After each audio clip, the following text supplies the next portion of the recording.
பாட்டாவே படிச்சிட்டியா? அப்ப நானும் முதல்ல கண்மணி சொன்னல, இந்த பொன்மணி போட்டுக்க. பொன்மணி, உன் வீட்டுல சௌக்கியமா?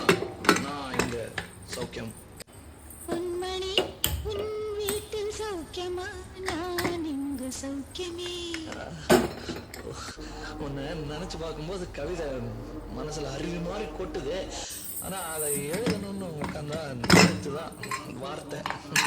உன்னை எண்ணி பார்க்கையில் கவிதை கொட்டுது, அதான் அதை எழுத நினைக்கையில் வார்த்தை முட்டுது. அதேதான் பிரமாதம். கவிதை கவிதை படி.